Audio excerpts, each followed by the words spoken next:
പലതരത്തിലും lime juice ഇപ്പോൾ എല്ലാവരും തയ്യാറാക്കാറുണ്ട്. ഞാനിപ്പോൾ ഈ വീഡിയോയിൽ എൻ്റെ ഒരു പേഴ്സണൽ ഫേവറേറ്റ് ആയിട്ടുള്ള ലൈം ജ്യൂസിൻ്റെ റെസിപ്പിയാണ് ഷെയർ ചെയ്യാൻ ഉദ്ദേശിക്കുന്നത്. ഇതിനു വേണ്ടി നമുക്ക് വേണ്ടത് പുതിന ഇലയാണ്. ഒരു 6 പുതിന ഇല മതിയാവും. പുതിനയുടെ ഫ്ലേവർ കൂടുതൽ ഇഷ്ടമുള്ളവർ കൂടുതൽ ചേർക്കാം, കുഴപ്പമൊന്നുമില്ല. പിന്നെ വേണ്ടത് ഒരു മീഡിയം സൈസ് കിവിയാണ്. നല്ല ഗ്രീൻ കളറിലുള്ള ഒരു കിവി വേണം.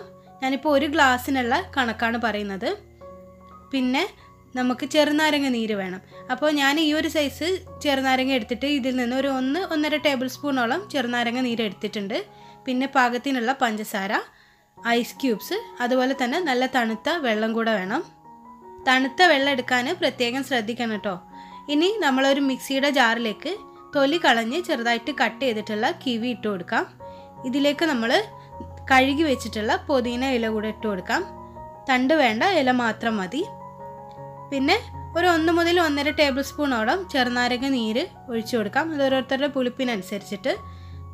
പഞ്ചസാര ചേർത്ത് കൊടുക്കാം. ഞാനിപ്പോൾ ഏകദേശം ഒരു 2 ടേബിൾ സ്പൂൺ പഞ്ചസാരയാണ് ചേർത്തിട്ടുള്ളത്.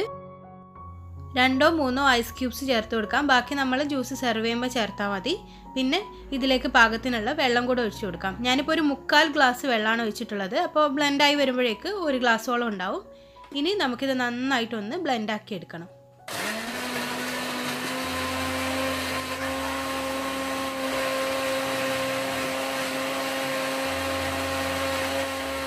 അപ്പോൾ നമ്മുടെ ലൈം ജ്യൂസ് ഇവിടെ നന്നായിട്ട് അരിച്ചെടുത്തിട്ടുണ്ട്. നമ്മളിത് അരിച്ചതിന് ശേഷമാണ് സെർവ് ചെയ്യുന്നത്. കാരണം കിവിയിൽ ചെറിയ കുരുക്കളുണ്ടാവും. അപ്പോൾ അത് ചിലർക്കത് ജ്യൂസ് കുടിക്കുമ്പോൾ തൊണ്ടയിൽ തരുങ്ങാനൊക്കെ സാധ്യതയുണ്ട്. അപ്പോൾ ഇങ്ങനെ അരിച്ചെടുത്തിട്ട് സെർവ് ചെയ്താൽ നല്ല അടിപൊളി ക്ലിയർ ആയിട്ടുള്ള ലൈം ജ്യൂസ് നമുക്ക് കിട്ടും. നല്ല ടേസ്റ്റിയാണ്, വളരെ എളുപ്പമാണ്. എല്ലാവരും ഇതൊന്ന് ട്രൈ ചെയ്ത് നോക്കണം. നമ്മൾ ജ്യൂസ് സെർവ് ചെയ്യാൻ ഉദ്ദേശിക്കുന്ന ഗ്ലാസ്സിലേക്ക് കുറച്ചുകൂടെ ഐസ് ക്യൂബ്സ് ഇട്ട് കൊടുക്കാം. നല്ല തണുപ്പിൽ കഴിക്കണം, എങ്കിലേ നല്ല ടേസ്റ്റ് ഉണ്ടാവുകയുള്ളൂ.